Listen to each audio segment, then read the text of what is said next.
G'day, ZiggyD here with a look at my recent Poison Scourge Arrow Pathfinder. After a rather lackluster artillery ballista build, I made this as my second build of the league, and with it I was able to successfully complete my Atlas, fight all the Conquerors, and take down the Awakener at max level.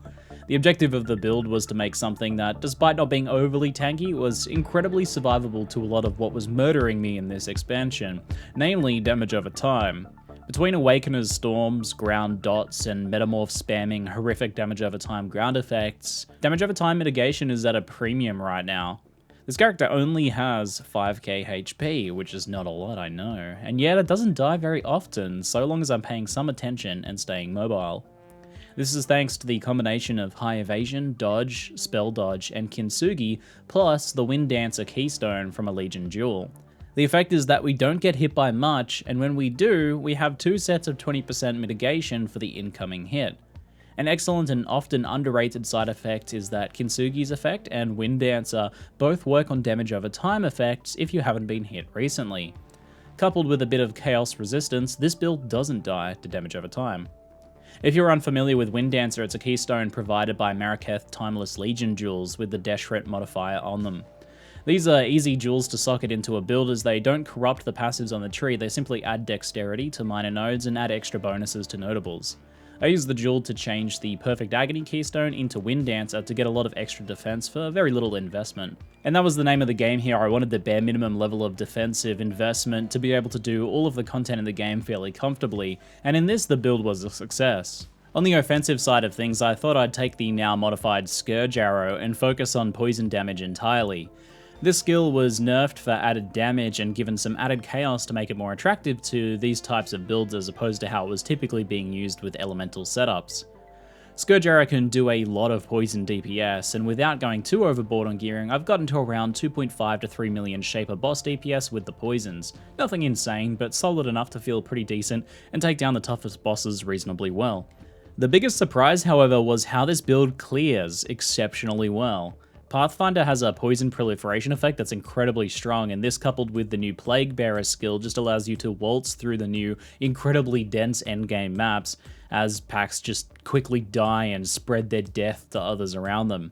I only roughly 2-stack Scourge Arrow most of the time, and the poison proliferation is enough to kill everything within a couple screens radius of where I fire. If you haven't used Plague Bearer before, it's a super fun skill. It stores damage from poisons you inflict, and then you can activate it to deal that damage over time in an area effect around you, similar to Righteous Fire. The damage it can store at level 20 is enough to kill most packs instantly in high tier maps, and it can be corrupted to level 21 and even supported with Empower to boost its storage capacity if you wanted to. It fills up almost instantly in maps because of the amount of poison damage we dish out as well, so you can use it constantly. Personally, I just support it with increased area of effect for comfort. Full gem links and skill setup and all that sort of stuff is in the path of building in the description. Scourge Arrow, however, is supported by added chaos or awakened added chaos. If you have the cash, it's a nice damage boost. Infused channeling, deadly ailments, mirage archer, and unbound ailments, all chaos damage over time stuff. One note is I've been using an increased area of effect on Plague Bearer and Flesh and Stone, which obviously increases Flesh and Stone's reservation. If you dropped increased area of effect and added an Enlightened support, you could maybe fit in Malevolence for more damage as well. Required uniques for the build are pretty cheap overall. As we are a Pathfinder, let's start with the flasks. Corralito's signature gives a huge poison duration boost and does give you perfect agony, though we're not really focusing too much on that. Witchfire Brew curses enemies and boosts our damage, and Kiara's determination keeps us safe from ailments and curses. Kiara's is normally too difficult to keep good uptime on, however on a Pathfinder it's quite comfortable to use, and using it allows us to get more attack and move speed from Nature's Adrenaline instead of getting the Master Alchemist. The Kintsugi chest armor is a huge defensive boost and is generally very cheap. Also, you don't need to link it as you'll be buying or making a 6-link bow more cheaply. And of course the advantage of Scourge Arrow here is that we only need one 6-link setup. Drill Neck Quiver is super cheap and actually gives a ton of damage for this build. Scourge Arrow always pierces automatically. I crafted a nice poison chaos damage over time quiver a while back and it was actually worse than Drill Neck despite quite a bit of investment, so I just stuck with the Drill Neck. Circle of Nostalgia Ring is the only other required unique. It gives a bunch of damage and chaos resistance. I went for a chaos resistance Herald of Agony buff effect version, which is just very cheap. You could get one with increased chaos damage and Herald of Agony buff effect combined to deal more damage overall. These rings only really get expensive if you try to get good implicits on them.